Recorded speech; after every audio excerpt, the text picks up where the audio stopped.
పోయిన ఆదివారం ఏం వాక్యం విన్నారు? పోయిన ఆదివారం ఏం వాక్యం విన్నారు?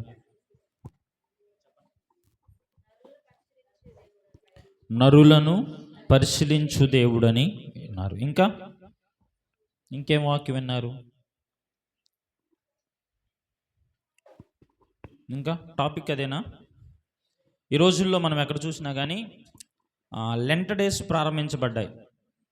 లెంట్ డేస్ ప్రారంభించారా? మీరు కూడా భక్తి చేస్తున్నారా? ప్రార్థన చేస్తున్నారా? ఉపవాసం ఉంటున్నారా? ఎంతమంది ఉపవాసం ఉంటున్నారు? ఒక పూటైనా ఉపవాసం ఉంటున్నానయ్యా అన్న వాళ్ళు ఎంతమంది ఉన్నారు? 2 పూటలైనా ఉపవాసం, వెరీ గుడ్, దేవుడు మిమ్మల్ని దీవించిన గాక. నీసు మానేసామన్న వాళ్ళు ఎంతమంది ఉన్నారు? ఓకే, దేవునికి స్తోత్రం.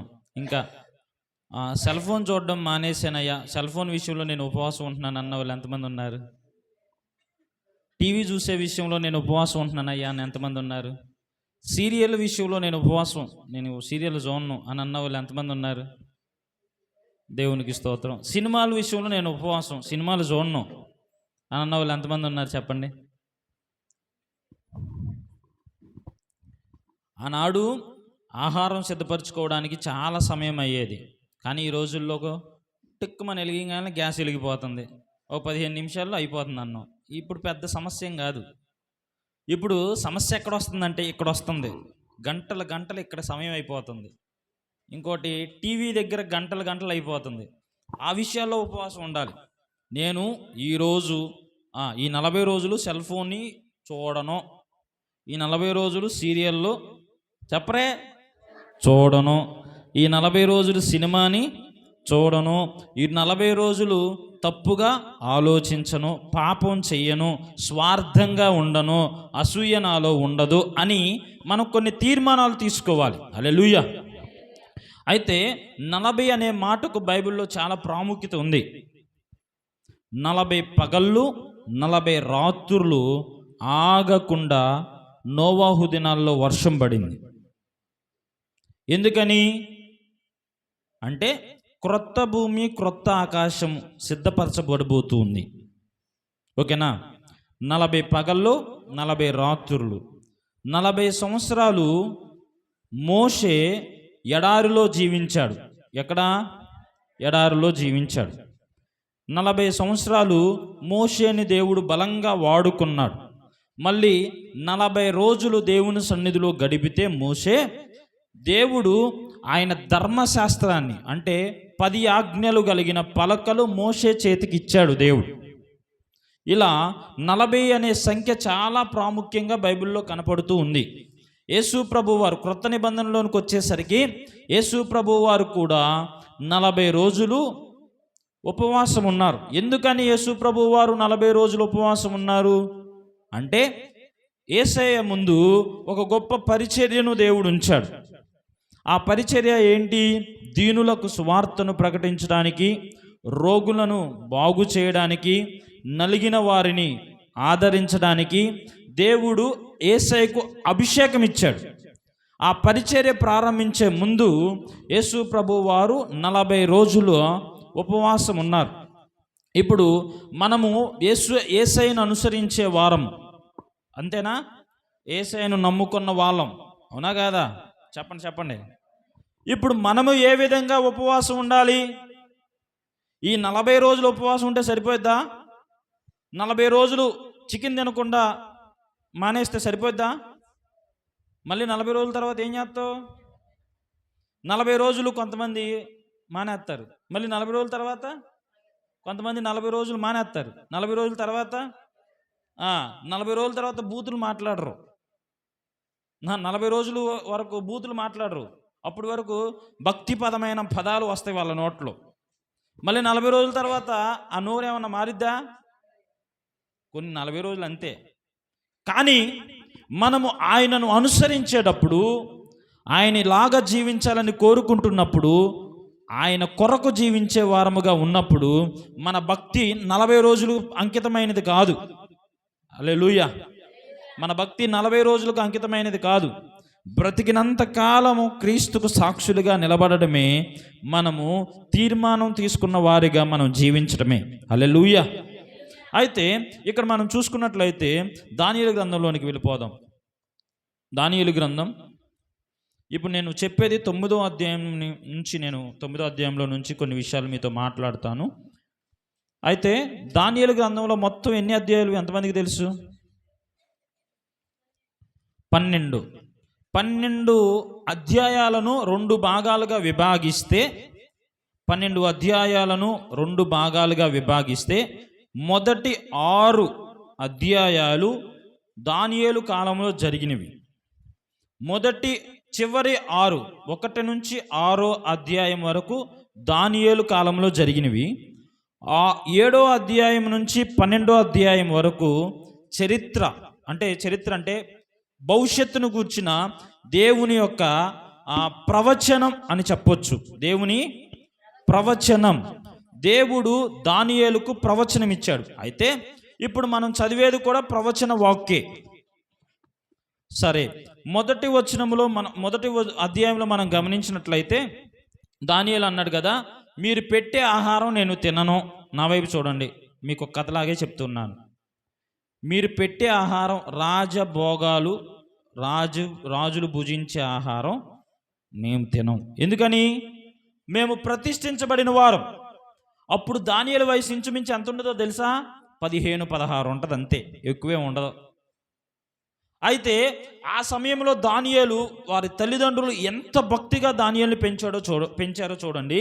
మీరు ఏ ఆహారమైనా పెట్టండి, విగ్రహములకు అర్పించినవి కానీ, లేకపోతే ఆ అపవిత్రమైన ఆహారములు కానీ, ఏవైనా బలమైన ఆహారం ఏదైనా పెట్టండి, కానీ మేము ఆకుకూరలు మాత్రమే తింటాం. హల్లెలూయా.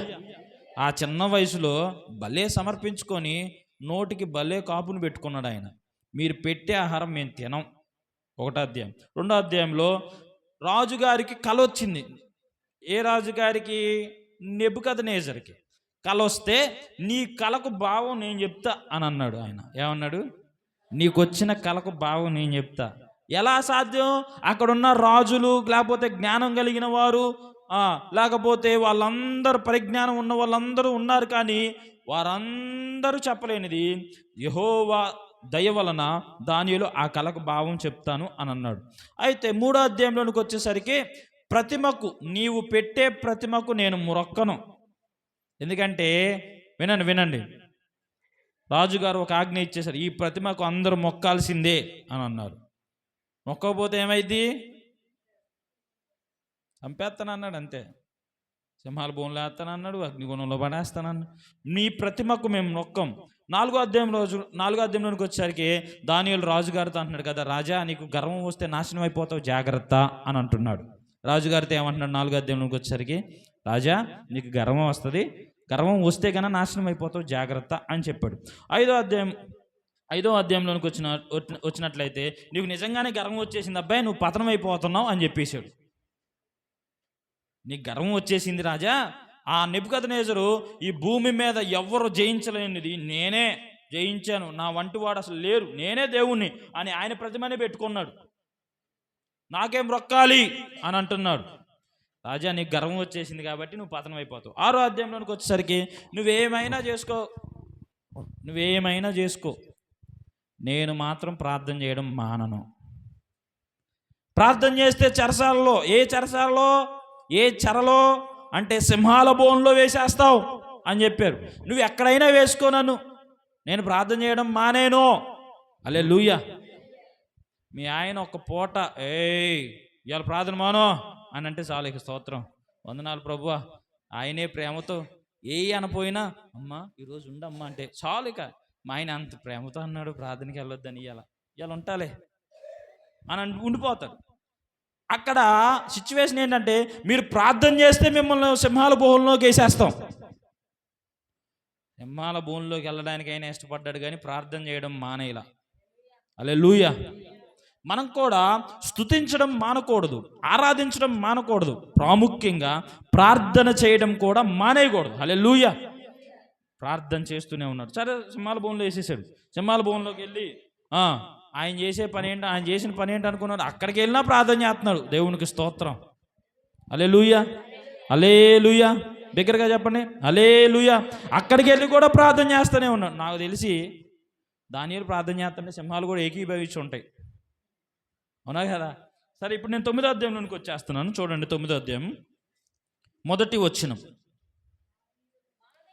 మాదీయుడగు అహష్వరోషు యొక్క కుమారుడైన దర్యావేషు కల్దీయుల పైన రాజు అయ్యను. ఇప్పుడు రాజు ఎవరు చెప్పండి? దర్యావేషు.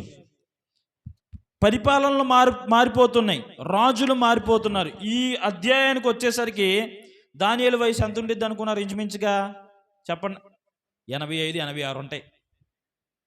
9వ అధ్యాయంకి వచ్చేసరికి అప్పటి నుంచి రాజులు మారారు, రాజ్యాలు మారినాయి. వినండి జాగ్రత్తగా. రాజులు మారారు, రాజ్యాలు మారినాయి. కానీ దానియేలుకి ఒక పదవినిచ్చాడు దేవుడు. ఏంటనుకున్నారు? ఆ దేశానికే ప్రధానమంత్రి. ఏంటంట?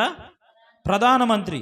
ఎవరు మారినా కానీ, అబ్బా నీ వంటి జ్ఞానం కలిగిన వారు ఇంకొక లేడబ్బాయి, నువ్వు ప్రధానమంత్రిగా కొనసాగుతూనే ఉండు. ఇప్పుడు కూడా ప్రధానమంత్రి స్థానంలోనే ఉన్నాడు. అయితే ఇప్పుడు మరొక రాజు మారాడు. నేను క్లుప్తంగా చెప్పుకుంటూ వెళ్తున్నాను, చూడండి. ఇప్పుడు మరొక రాజు మారాడు. ఆ రాజు పేరు ఏంటంటే దర్యావేషు. ఎవరంట?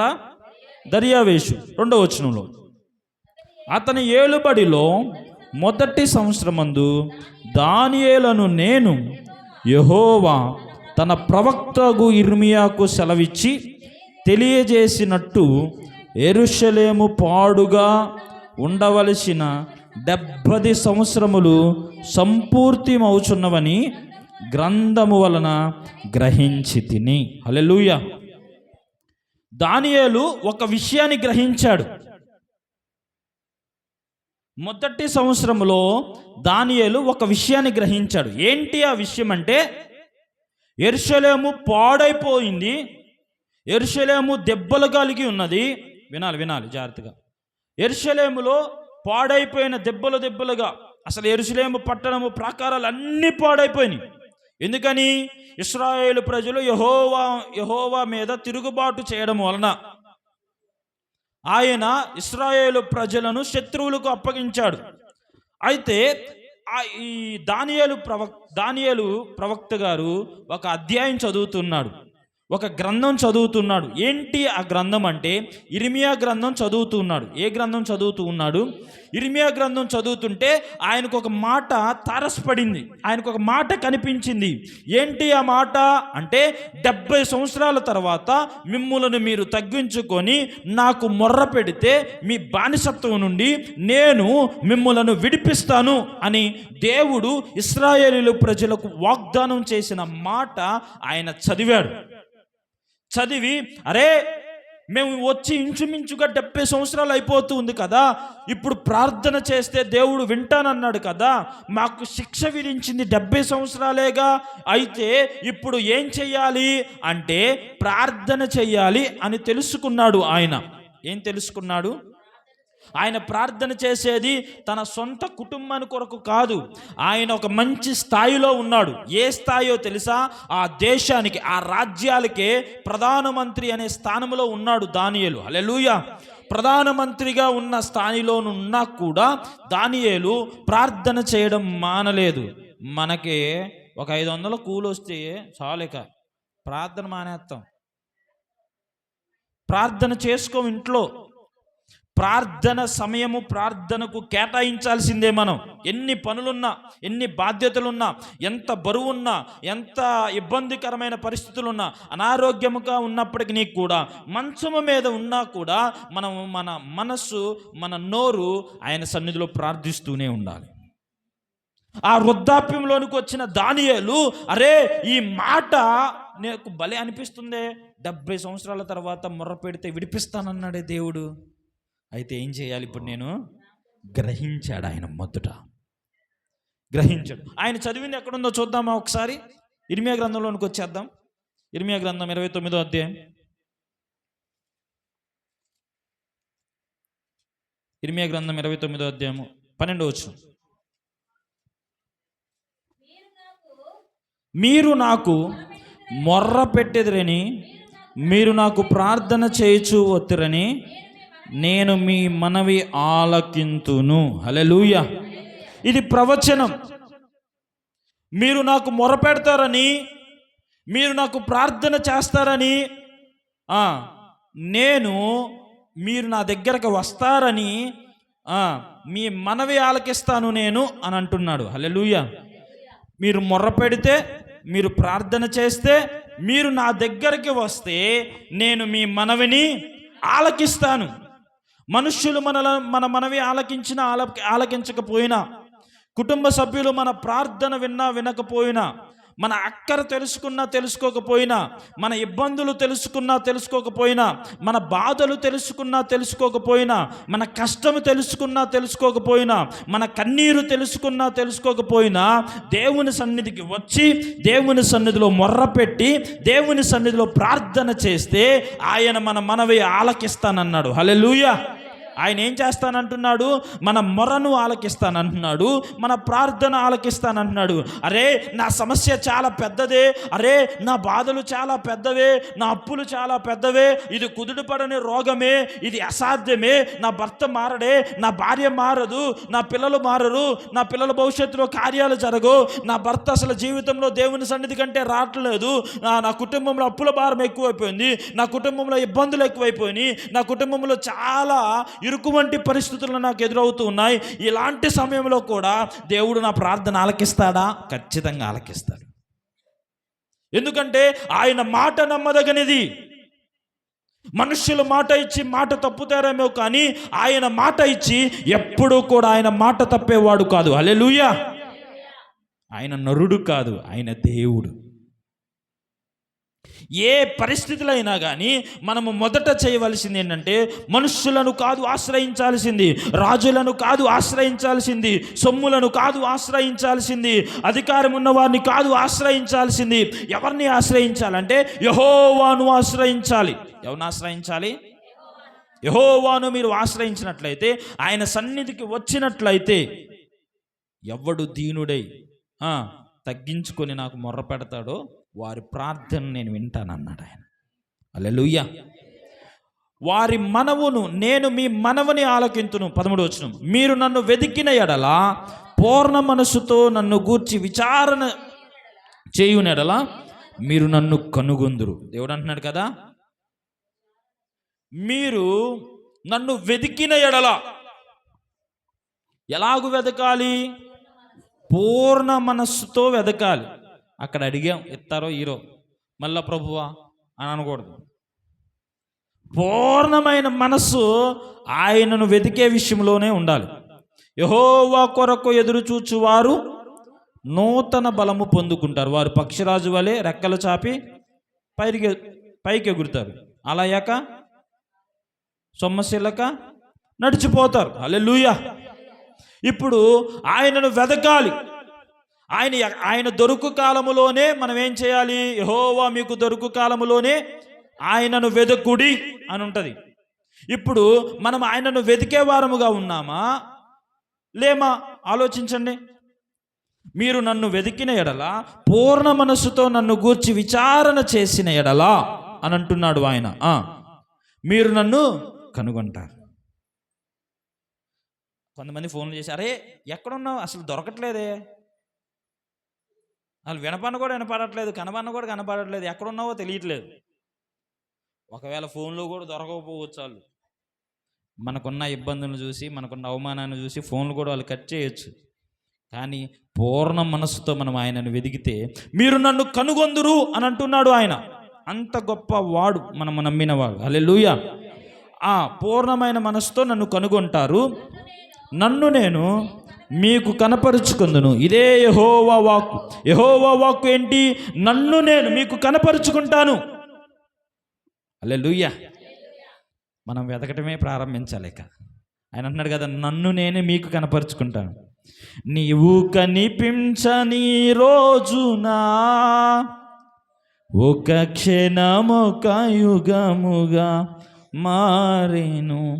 నీవు కనిపించని రోజునా ఒక క్షణమొక యుగముగా మారెను నీవు కనిపించిన రోజున.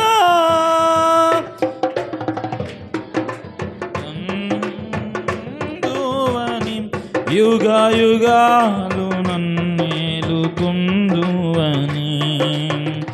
యేసయ్యా నా హృదయ స్పందన నీవే గదా. విశ్వమంతా నీ నామము గణనీయము, విశ్వమంతా నీ నామము గణనీయము.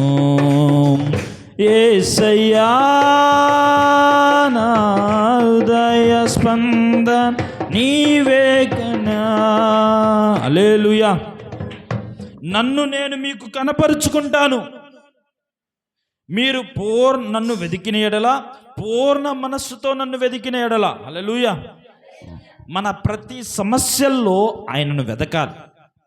ఇది చాలా ప్రాముఖ్యమైన మాట, గుర్తుపెట్టుకోండి.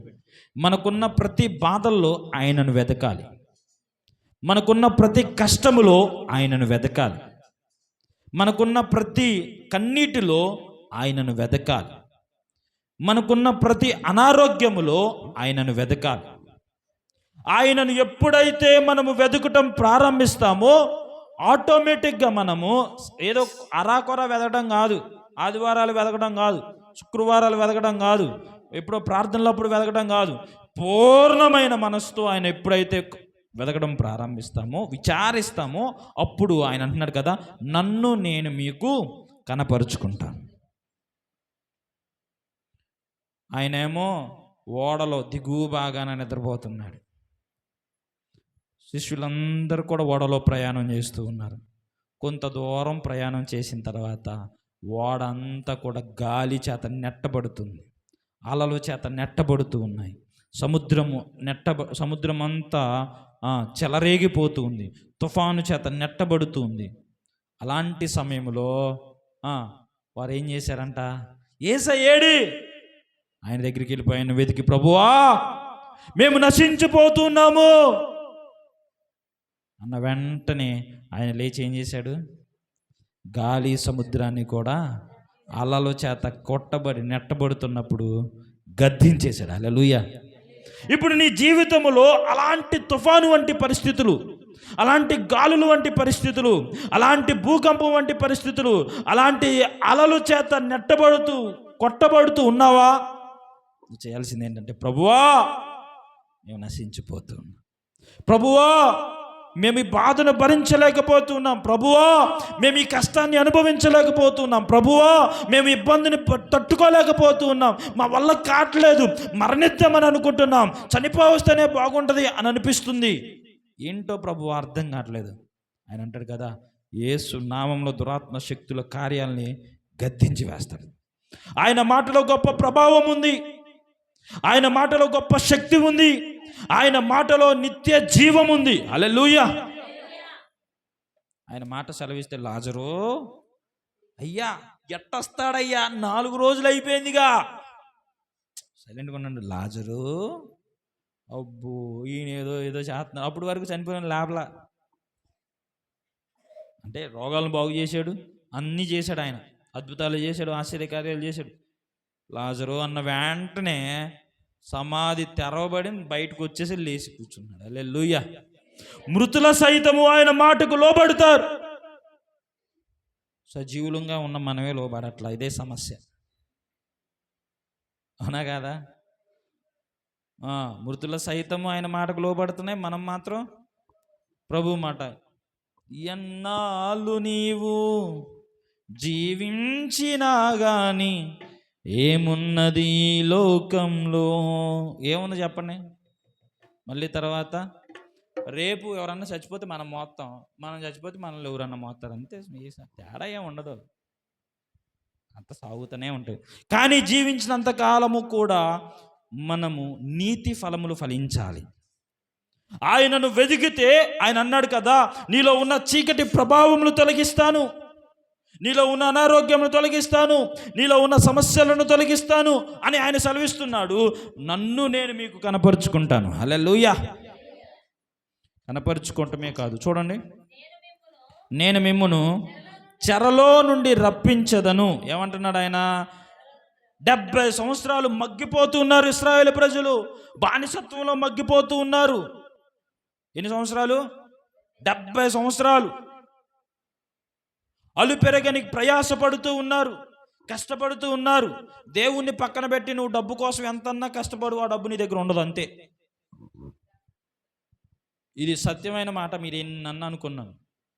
దేవుణ్ణి ప్రక్కన పెట్టి, దేవుని కార్యాలను ప్రక్కన పెట్టి నువ్వు ఎంతన్నా కష్టపడు, ఎంతన్నా లాభం రా, అయ్యి అసలు నీ దగ్గర ఉండవు, అంతే. ఎటు వచ్చినాయో అంతకన్నా 7 మార్గాల్లో పోతాయి, అంతే. ఆ చిన్న చిన్న దాన్ని ఏమంటారు, ఆశల కొరకు, ఈ లోకపు ధన ఆశ కొరకు, ఈ లోకపు ఆశల కొరకు మనం దేవుణ్ణి ఎప్పుడు ప్రక్కన పెట్టకూడదు. హల్లెలూయా. అయితే చెరలో నుండి మిమ్మును ఏమంటున్నాడు ఆయన? విడిపించదను, రప్పించదను. నేను మిమ్మును చెరపట్టి ఏ జనుల్లోనికి, ఏ స్థలములోనికి, ఏ స్థలములా మిమ్మును తోలివేసితునో ఆ జనులందరిలో నుండి రప్పించదును. ఇదే యెహోవా వాక్కు. ఏ జనులలో దగ్గరికి పంపించానో, ఏ స్థలములోనికి మిమ్మలను తోసివేశానో అక్కడ నుండే మిమ్మలను సమకూరుస్తాను, మిమ్మలను రప్పిస్తాను అని అంటున్నాడు ఆయన. హల్లెలూయా. ఇదే యెహోవా వాక్కు. ఎచ్చటి నుండి మిమ్మను చెరకు పంపితునో అచ్చటకే మిమ్మను మరలా రప్పిస్తాను. ఏం చేస్తేనంట?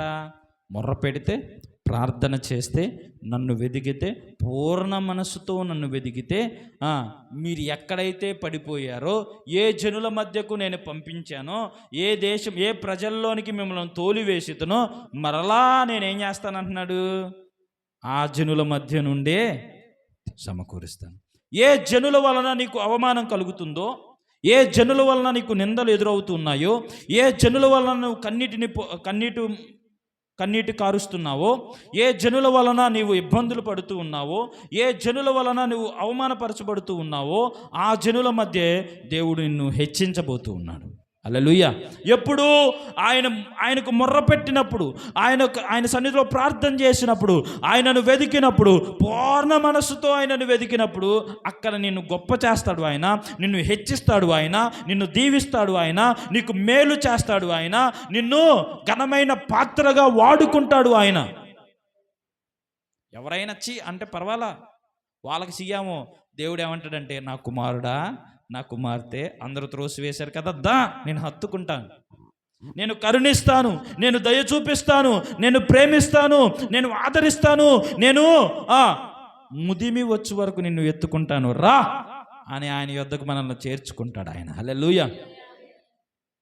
ప్రియులు మనల్ని విడిచిపెట్టినప్పటికీ కూడా, ఈ లోక ప్రేమలను అనుసరించి పొరపాటున మనం త్రోవ తప్పి దారి తొలగి వెళ్ళినప్పటికీ కూడా అనేక మార్లు ఆయన బాధపడ్డాడే కానీ ఎప్పుడు కూడా మనల్ని శిక్షించాల.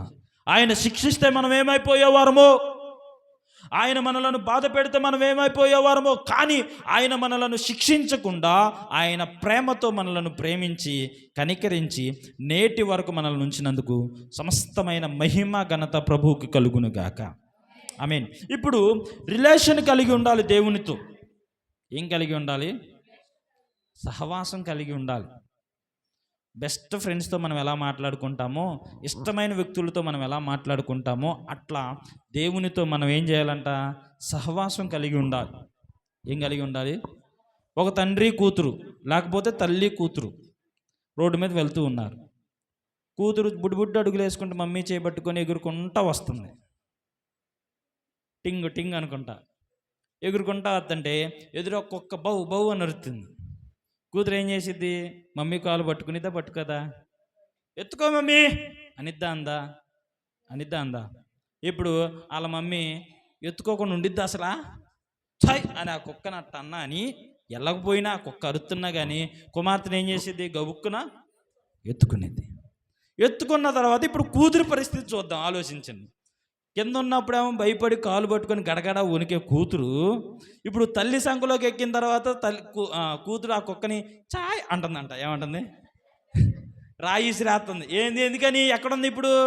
కుక్క ప్లేస్ మారిందా? మారలా. పిల్ల ప్లేస్ మారింది.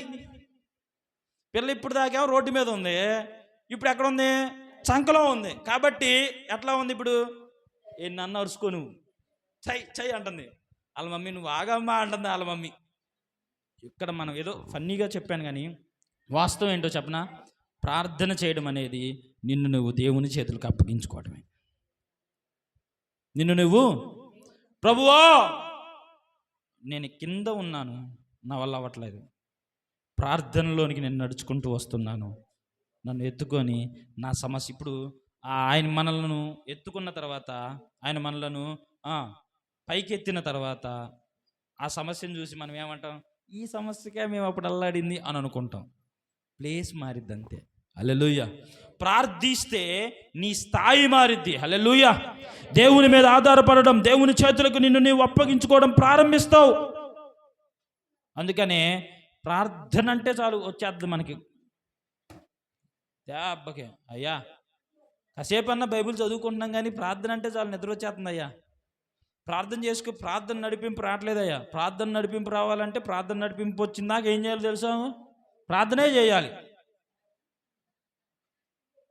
అవునా కదా? ప్రార్థన నడిపింపు వచ్చిందాక ఏం చేయాలి? ప్రార్థన చేస్తూనే ఉండాలి.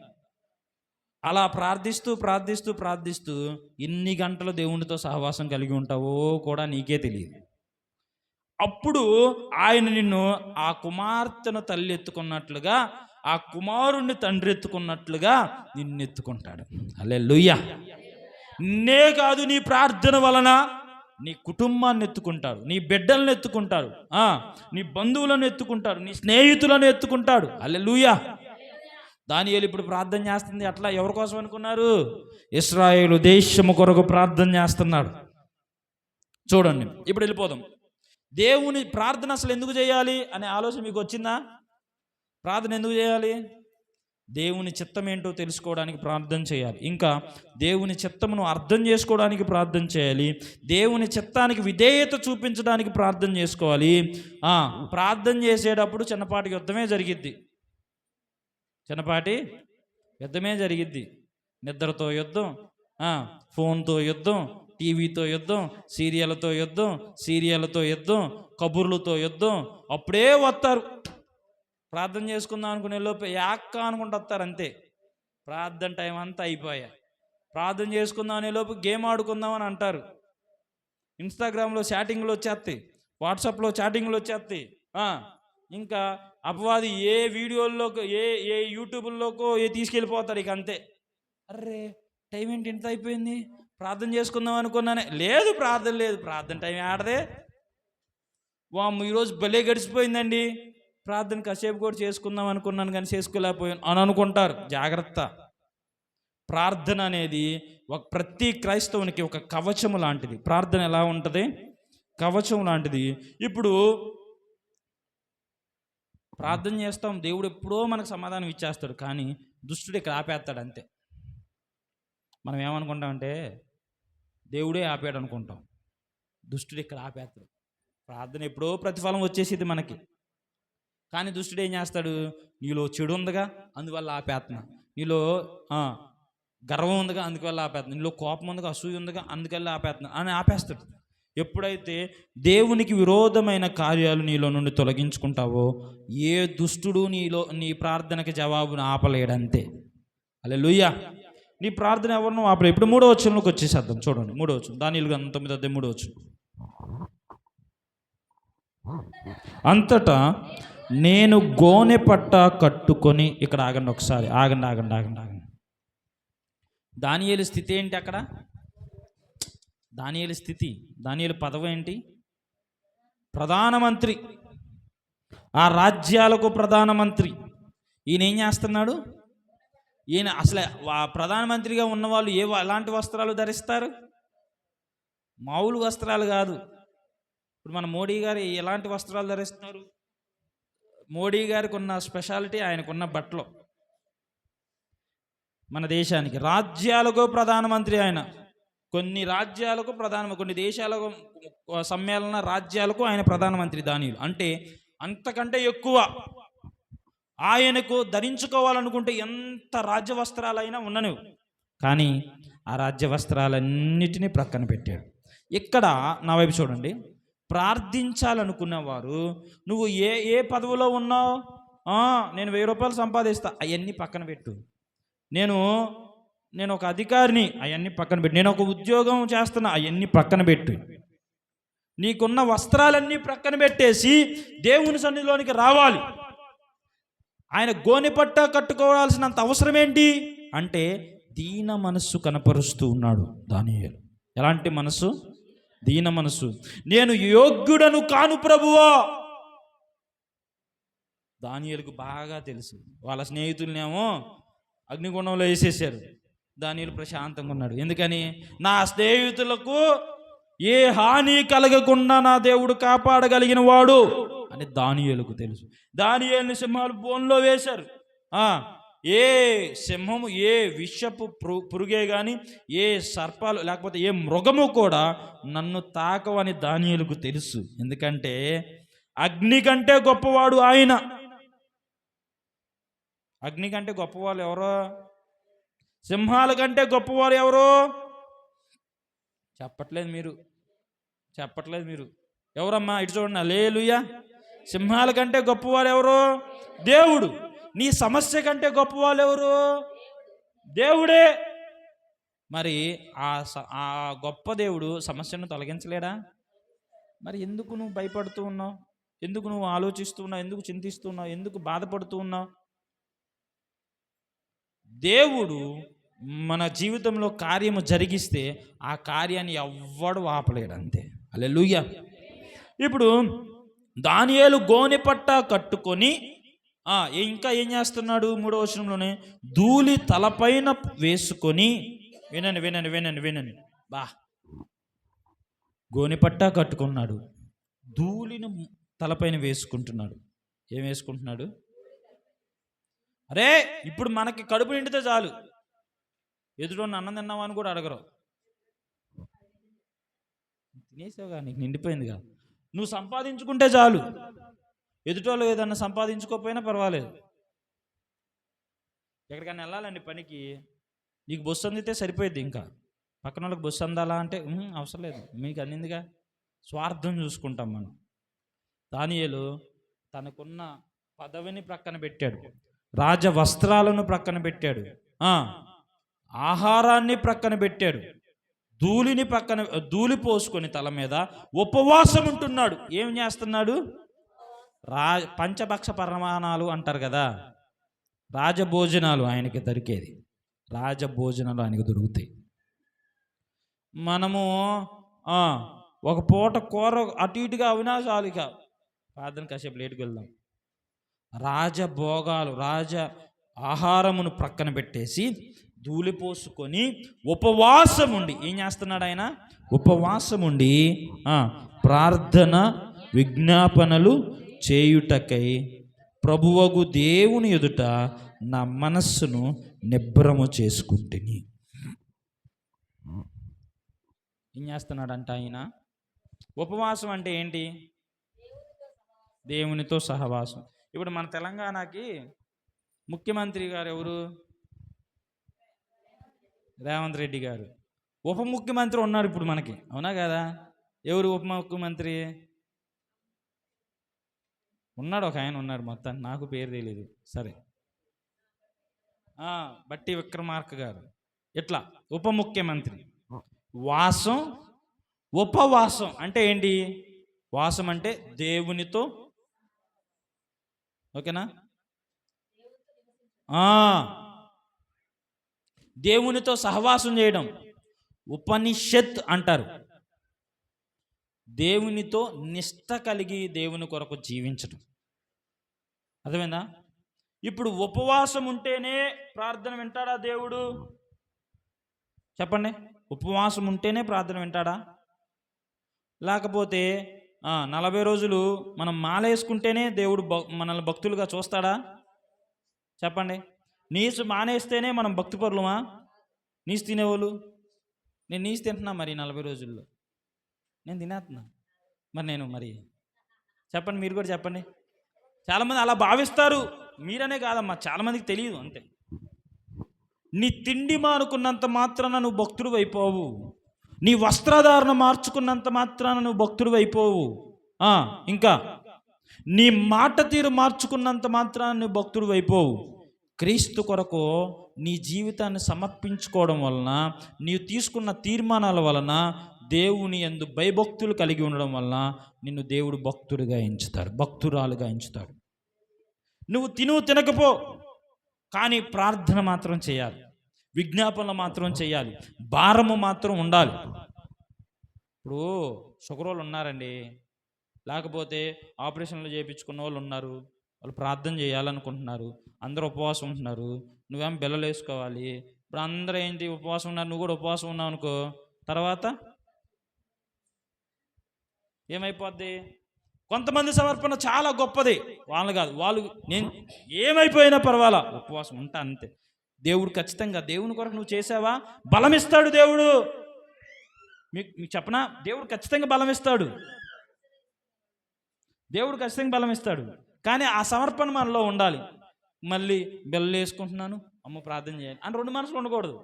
చేస్తే చేయటమే, లేకపోతే మళ్ళీ అటు ఇటుగా ఉన్నాం అనుకో ఎటో వెళ్ళిపోతాం. జాగ్రత్తగా ఉండాలి.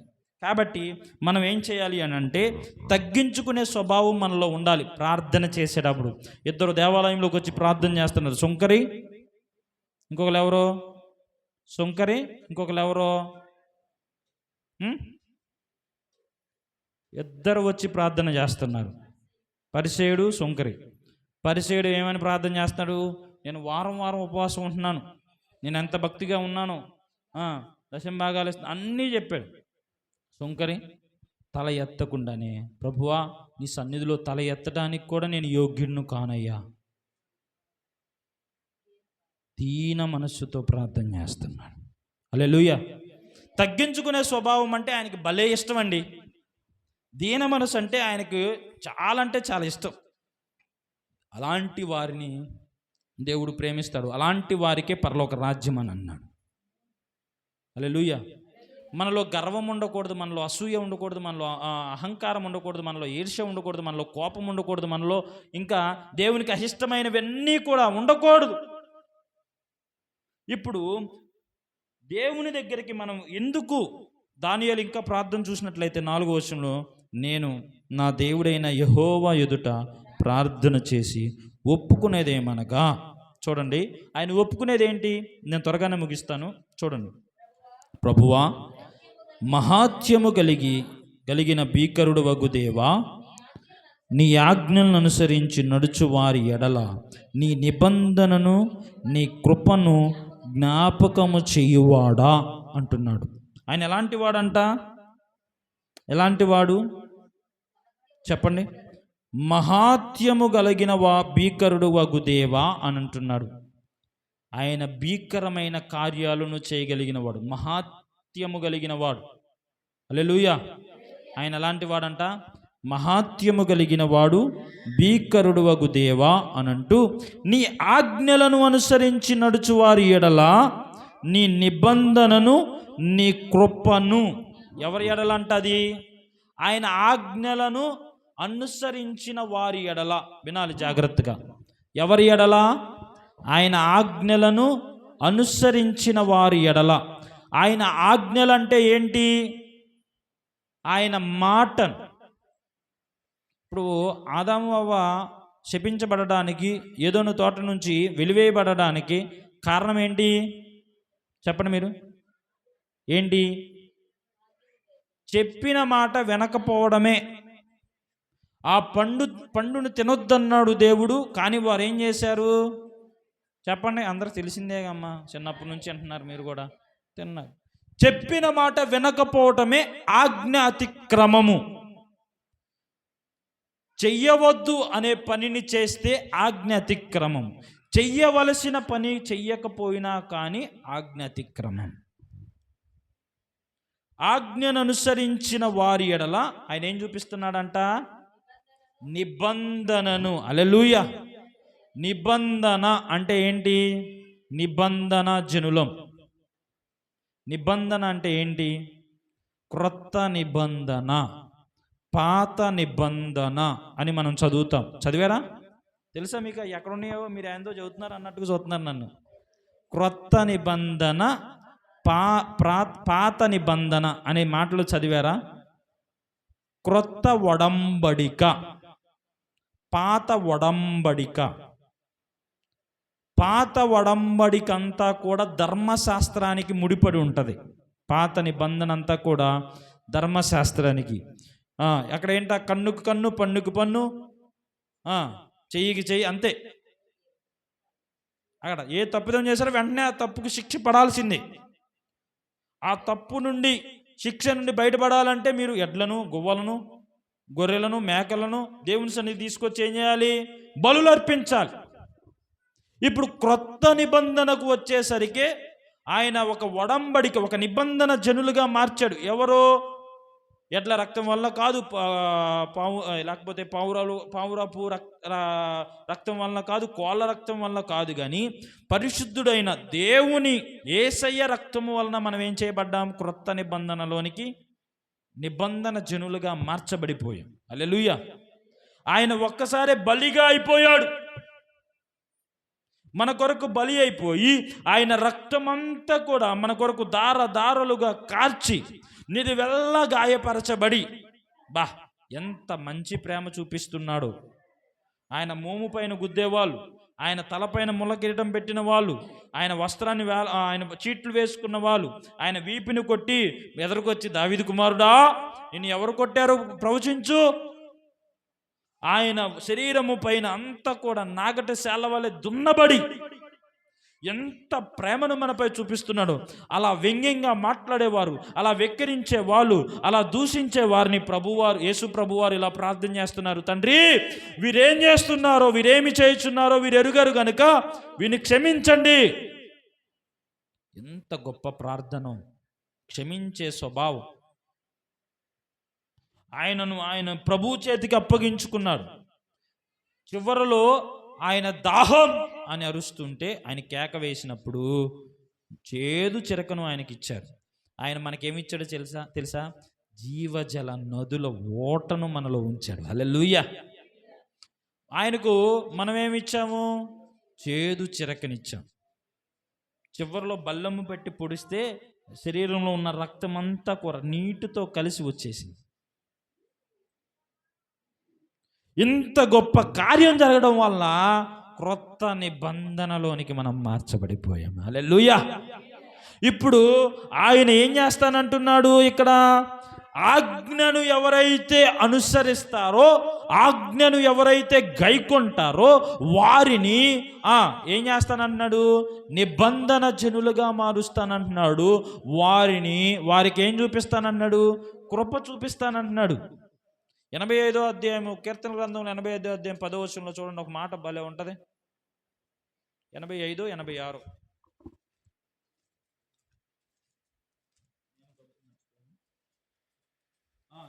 85:10. కృపా సత్యములు కలుసుకొనినవి, నీతి సమాధానములు ఒకదానికొకటి ముద్దు పెట్టుకొనినవి. ఇక్కడ చూడండి, కృపా సత్యములు ఒకదానికొకటి కృపా సత్యము కలుసుకుంటాయా? ఆలోచించండి మీరు. కృప అంటే ఏంటి? కృప అంటే ఏంటి? మీరు చెప్పకపోతే అమ్మో కృప అంటే ఏంటి మర్చిపోయారు మీరు. చాలాసార్లు చెప్పాను మీకు. నేను దేవుని చిత్తం గురించి చదువుతున్నాను, నువ్వు కృప గురించి అడుగుతున్నాను. కృప అంటే ఏంటి? కృప అంటే ఏంటి అంటే, మా ఊర్లో ఒక ఆమె ఉంది, ఆమె కృప అంటారా? మరేంటి చెప్పరే? దయ అంటే కృప, కృప అంటే దయ. ప్రేమ అంటే 1 కొరింథీయులకు రాసిన పత్రిక 13వ అధ్యాయం మొత్తం ఉంటుంది ప్రేమ అంటే ఏంటో. ఇప్పుడు కృప అంటే ఇక్కడికి వచ్చారు కాస్త. అర్హత లేని మనలను అర్హులుగా చేసేది కృప. యోగ్యత లేని మనకు యోగ్యతనిచ్చేది కృప. సత్యం అంటే ఏంటి? ఉన్నది ఉన్నట్లుగా కుండ బద్దలు కొట్టేది సత్యం. ఇక్కడ ఏం జరుగుతుందంటే తారుమారు. ఇది జరిగిద్దా అంటే అంత ఉండదు. కృప సత్యం. కృప ఏమనిద్ది? క్షమించేద్దాంలే, ప్రేమించేద్దాంలే, కనికరిద్దాంలే, వదిలేద్దాంలే అని కృప అనిద్ది. సత్యం ఏమనిద్ది? సత్యం ఏమనిద్ది? క్షమించేద్దాంలే, ప్రేమించేద్దాంలే, వదిలేద్దాంలే అని కృప అనిద్ది. సత్యం ఏమనిద్ది? క్షమించేద్దాంలే, కనికరిద్దాంలే, వదిలేద్దాంలే అని కృప అనిద్ది. సత్యం ఏమనిద్ది? ఓయ్, తప్పుకి శిక్ష ఏంటి? అది పడాల్సిందే. కానీ ఇక్కడ తారుమారు అవుతున్నాయి. కృపా సత్యము కూడా కలిసిపోయినాయి. ఎట్లా కలిసిపోయినాయి అనుకున్నారు? ఎట్లా కలిసిపోయినాయి?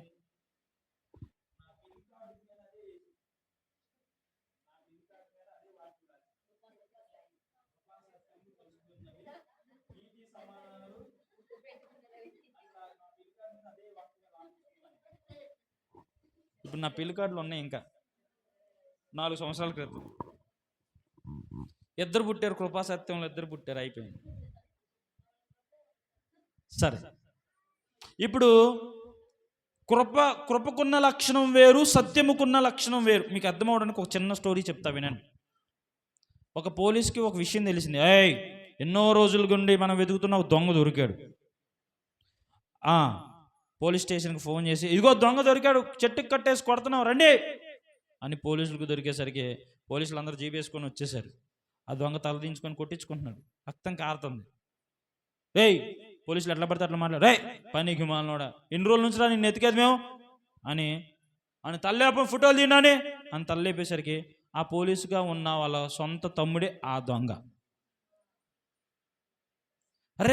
ఇద్దరు ఒక రక్తాన్ని పంచుకొని పుట్టిన కొడుకులమే కదా, ఒక తల్లి గర్భములో నుండి వచ్చిన వారమే కదా, ఒక తల్లి స్తన్యములో ఎదుట పాలు తాగిన వారమే కదా. కానీ ఇప్పుడు నువ్వు ఎలా ఉన్నావు? ఇతర స్థితి ఎలా ఉంది? సత్యం కోసం నిలబడే పోలీసుగా అయ్యాడు. ఈయనేంటి? దొంగ అయిపోయాడు. ఇప్పుడు అలాంటి పరిస్థితులుగా ఉన్నప్పుడు, అలాంటి స్థితిలో ఉన్నప్పుడు పోలీసుగా ఉన్న తన డ్యూటీ ఏం చేయాలి? యావద్గార శిక్ష చేయాలి, చంపేయాలి, గురేయాలి. అవునా కాదా? అవునా కాదా? సరే, తీసుకెళ్ళండి, సెల్లో వేయండి, రేపు కోర్టుకి తీసుకెళ్ళిపోదాం అని అంటున్నాడు. ఈడేమో పక్క నుండి అన్నయ్య అన్నయ్య అని అంటున్నాడు. ఈడేమో అన్నయ్యగా ఉన్నప్పుడు ఇతని మనసు ఎట్లా ఉండిద్ది చెప్పండి? తరుక్కునిద్దా? కరిగిపోతూ ఉంటుందా? గుండెలు బద్దలవుతూ ఉంటుందా? సొంత తమ్ముడు అన్నయ్య అన్నయ్య అని రక్తం కారుతుంది. అంటున్నారు.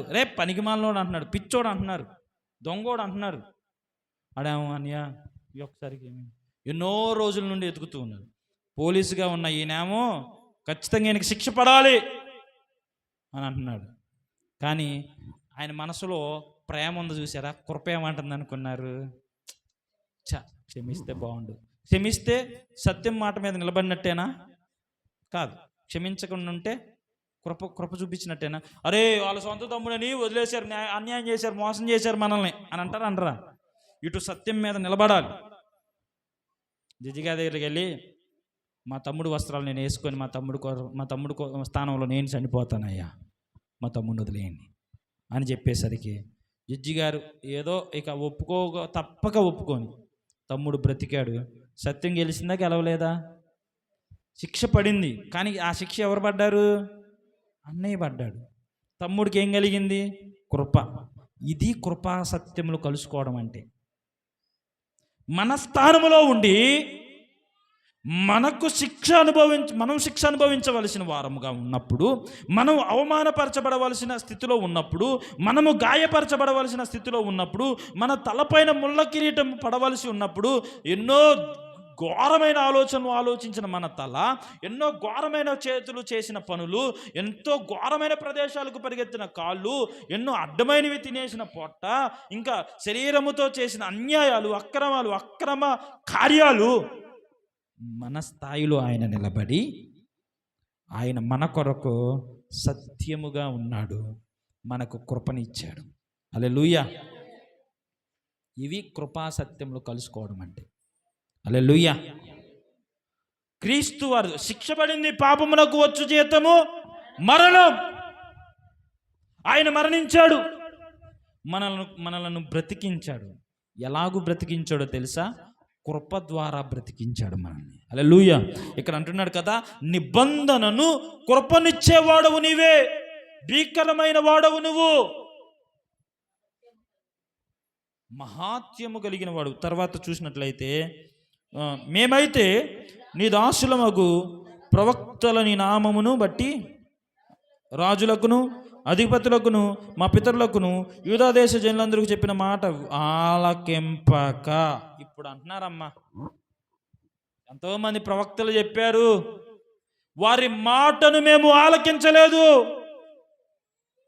ఎన్నో సభలు జరుగుతూ ఉన్నాయి, ఎంతో సువార్త ప్రకటించబడుతుంది, ఎన్నో యూత్ మీటింగులు, ఉపవాస ప్రార్థనలు, శిలువ ధ్యాన కూడికలు, క్రిస్మస్ పండుగ కూడికలు, ఇలాంటివి ఎన్నో ఎంతో మంది ప్రవక్తలు మాకు చెప్పారు, కానీ మేము వినలేదు. విన్నాక ధనవంతుడు చనిపోయాడు, లాజరు మరణించాడు. లాజరు ఎక్కడున్నాడు? అబ్రహాము రొమ్మున అనుకున్నాడు. నేను ముగించేస్తాను, ఒక్క 5 నిమిషాల్లో ముగించేస్తాను. లాజరు ఎక్కడున్నాడు? అబ్రహాము రొమ్మున అనుకున్నాడు. ధనవంతుడు ఎక్కడున్నాడు? అగ్నిగుండములో ఉన్నాడు. నా తండ్రివైన అబ్రహామా అని కేకలు వేస్తున్నాడు. ఎవరో ధనవంతుడు. అయ్యో, ఎంతోమంది ప్రవక్తలు నాకు చెప్పారు, ఎన్నోసార్లు సువార్తను నేను విన్నాను, మందిరానికి వెళ్ళి నేర్చుకున్నాను, కానీ నీ ఆజ్ఞలకు నేను లోబడలేదు, నీ ఆజ్ఞలు నేను అనుసరించలేదు, నీ మాటకు నేను విధేయత చూపించలేదు, నీ మాటను నేను అనుసరించలేదు. అనేక మార్లు చేయకూడదు అనుకుంటూ నేను చేసేసాను, మాట్లాడకూడదు అనుకుంటూ నేను మాట్లాడాను, పలుమార్లు నీ గాయములను రేపాను ప్రభువా అని. అవకాశం అయిపోయిన తర్వాత పశ్చాత్తాపడినా కానీ ఆ పశ్చాత్తాపం చెల్లుబాటులోనికి రాదు, తెలుసా? అదేంటి, పశ్చాత్తాపడితే తగ్గించుకుంటే ఆయన వింటానన్నాడుగా. సమయం ఉండగానే పశ్చాత్తాపడాలి, అవకాశం ఉండగానే పశ్చాత్తాపడాలి. లేకపోతే ఇస్కరియోతు యోధా పశ్చాత్తాపమే మనకి. ఇస్కరియోతు యోధా ఏం చేశాడు? అప్పగించాడు, నాణ్యాలు తెచ్చుకున్నాడు చక్కగా. అబ్బా, ఈ నాణ్యాలతో కొలగొచ్చు, సంతోషించవచ్చు అనుకున్నాడు, కానీ మనస్సు గద్దిస్తుంది. తండ్రిని మా గురువు గారిని యేసయ్యను అప్పగించాను, నీతిమంతుడైన క్రీస్తుని నేను అప్పగించాను. మరలా నాణ్యాలు పట్టుకొని వెళ్ళిపోయాడు. ఇగో ఈ 30 వెండి నాణ్యాలు మీకు ఇచ్చేస్తాను, నాకు యేసయ్యని ఇచ్చేయండి అని అంటే అయిద్దా? ఆ 30 వెండి నాణ్యాలు దేవాలయంలో విసిరేశాడు. అతన్ని ఆ పాపము వెంటాడుతుంది. అయ్యో, కన్నీరు కారుస్తూ ఉన్నాడు, పశ్చాత్తాపడుతున్నాడు, కానీ ఆలకించలేదు, ఊరేసుకొని చచ్చిపోయాడు. అలాంటి పశ్చాత్తాపం కాదు. నీకు అన్నీ బాగున్నప్పుడే దేవుని సన్నిధిలో పశ్చాత్తాపడాలి, ప్రార్థన చేయాలి, విజ్ఞాపన చేయాలి, ప్రభు సహాయాన్ని కోరుకోవాలి. ఇంకా నేను ముగించేస్తున్నాను. 7వ వచనంలోకి వచ్చినట్లయితే, ప్రభువా నీవే నీతిమంతుడవు, మేమైతే సిగ్గుచేత ముఖ వికారము పొందిన వారము. ఆయన నీతిమంతుడు, మేమే సిగ్గు ముఖములు పెట్టుకున్నాం. ఇక్కడ అన్నారు కదా, సిగ్గు చేత మా ముఖమంతా వికారమైపోయింది. ఎందువలన? దేవుని ఆజ్ఞను అనుసరించలేదు, నీతిమంతులైన ప్రవక్తలను వారు చంపేశారు, దేవుని వాక్యం కొరకు నిలబడిన వారిని చంపేశారు. ఇర్మియా ప్రవక్తనైతే ఏం చేశారు? ఒక నూయిలో పడేశారు, ఎముకల లోయలో పడేశారు, చంపేశారు. ఆయన కూడా యెషయా ప్రవక్తను చంపేశారు. ప్రవక్తలందరినీ చంపేస్తూనే వచ్చారు. ఎందుకని? న్యాయంగా నీతిగా ప్రవచించే ప్రవక్తలైన వారందరినీ కూడా ఏం చేస్తున్నారు? చంపేస్తున్నారు. అందుకని మేము వినవలసినవి వినలేదు, వినకూడనివి మేము విన్నాము. కాబట్టి మా ముఖమంతా సిగ్గు వికారమైపోయింది. అయితే మేము నీ మీద తిరుగుబాటు చేసాం. ఒప్పుకుంటున్నాడు. ప్రార్థనలో మనం చేయాల్సింది కూడా ఒప్పుకోవాలి. కప్పుకుంటే ఏమైందండి? కుళ్ళాసన వచ్చింది. జాగ్రత్త, కప్పుకోకూడదు, ఒప్పుకోవాలి. ఇప్పుడు ఓ సమాధికి చక్కగా తెల్ల సున్నం కొట్టినంత మాత్రాన లోపల కుళ్ళు అలానే ఉండిద్దా, మారిద్దా? అరే, తెల్లగా నిగనిగలాడుతుంది, పాలిష్ బండ వేశారు, అందుకని పైన పటారం లోన అనేది. ఆ సమాధికి ఎంత సున్నం కొట్టినా, ఎంత పాలిష్ బండ వేసినా లోపల ఏముండిద్ది? మన ప్రార్థనలో కూడా మహోన్నతుడైన దేవుడవు, సర్వశక్తి కలిగిన దేవుడు, నువ్వు గొప్పోడివి అని ప్రార్థన చేసినంత మాత్రం దేవుని ప్రార్థన వింటాడు అనుకున్నావా? అవన్నీ నాకు తెలుసు అబ్బాయి. నీ స్థితి ఏంటో చెప్పు నాకు. నీ స్థితి ఏంటో చెప్పు నాకు. అది ముందు నాకు కావాల్సింది అది. అందుకే ఒప్పుకుంటున్నాడు, మేము తిరుగుబాటు చేశామయ్యా, సిగ్గు చేత మా ముఖమంతా వికారమైపోయింది. ఒక భక్తుడు ప్రార్థిస్తూ నిలబడ్డాడు. తన కోసం కాదు, దేశము కోసం, తన ప్రజల కొరకు, తన స్వాస్థ్యం కొరకు, తన జాతి కొరకు ప్రార్థన చేస్తున్నాడు. ఇప్పుడు మా కోసం మేమే ప్రార్థన చేసుకోలేకపోతున్నాం, ఇంకా అందరి కోసం ప్రార్థన చేయాలంటే ఏడా? మన సంఘం ఇంకా అట్లానే ఉంది, ఎక్కడ వేసిన గొంగల వలే ఉంది అని అంటే కారణం చెప్పనా? ప్రార్థన లోపం ఒకటి. ఇంకోటి ఏంటనుకున్నారు? మీరు సువార్తను ప్రకటించట్లా, మీరు పడవలసినంత ప్రయాసపడట్లా. నిజమే అది. మేము తిరుగుబాటు చేశాము, దానిని బట్టి నీవు సకల దేశములకు మమ్మును తరిమితివి. మేము ఇలా తరవబడుతున్నామంటే కారణం ఏంటనుకున్నారు? మేము నీ ఎదుట తిరుగుబాటు చేశామయ్యా, అనేక మార్లు చేయరాని పనులు చేశాం, మాట్లాడుకోవడానికి మాట్లాడాం, విధేయత చూపించలేదు, నీ నామమునకు ఘనతగా ఉండాలి, ఘనతగా లేము, నీ సన్నిధికి ప్రాధాన్యతనివ్వలేదు. మేము తిరుగుబాటు చేస్తూనే వచ్చాం, కాబట్టి అనేక జనులు ఎదురు మమ్మల్ని తరిమేసేవయ్యా నువ్వు. యెరూషలేములోను యూదా దేశములోను నివసించుచు స్వదేశవాసులుగా ఉన్నట్టు పరదేశవాసులుగా ఉన్నట్టు ఇశ్రాయేలు అందరికీ మాకును ఈ దినమున సిగ్గు తగి ఉన్నది. నిజమే, సిగ్గుకు తగిన వారం మేము.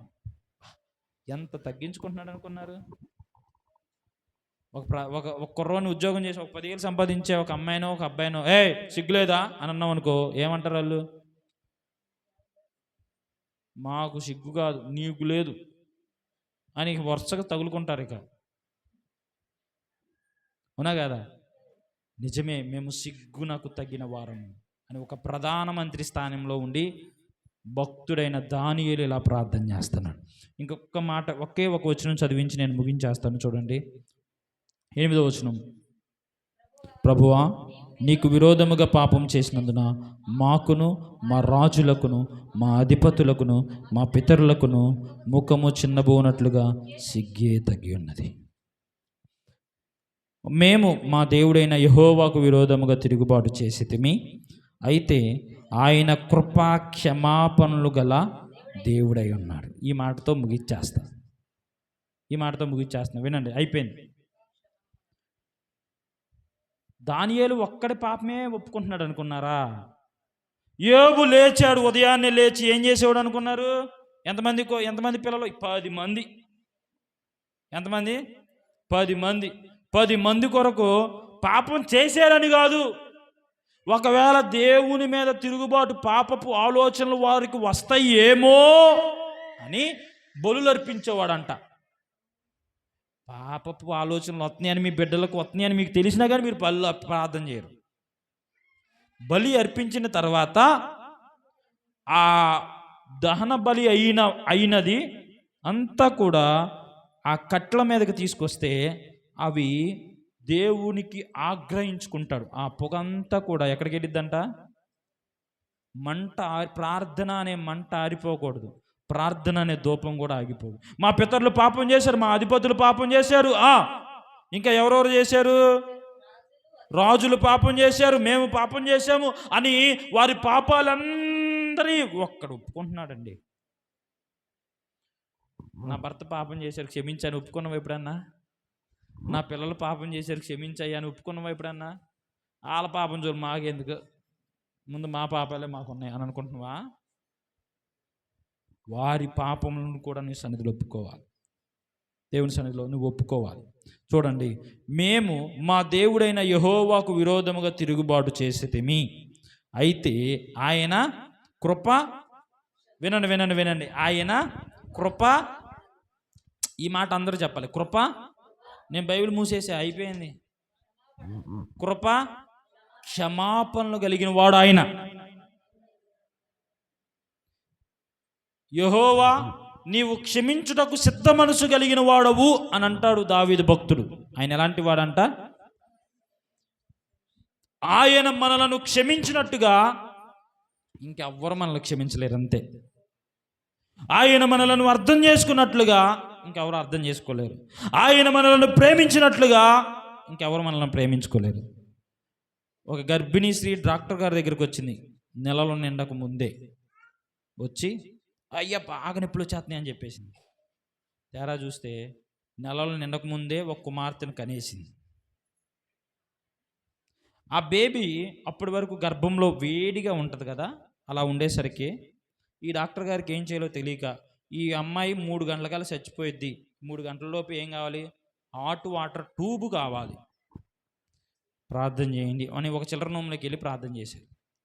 చిల్లర నోములో నిలబడి డాక్టర్ గారు, ఇగో ఒక బేబీ పుట్టింది, ఆ బేబీ వాళ్ళ మమ్మీకి, ఆ బేబీకి సొంత అక్క 4 సంవత్సరాల అక్క ఉంది, బాగా ఏడుస్తుంది, కాబట్టి బేబీకి హాట్ వాటర్ ట్యూబ్ కావాలి, బేబీ బ్రతకదు అది లేకపోతే, ఇంకో మెడిసిన్ కావాలి అది లేకపోతే బ్రతకదు అని చెప్పేశారు.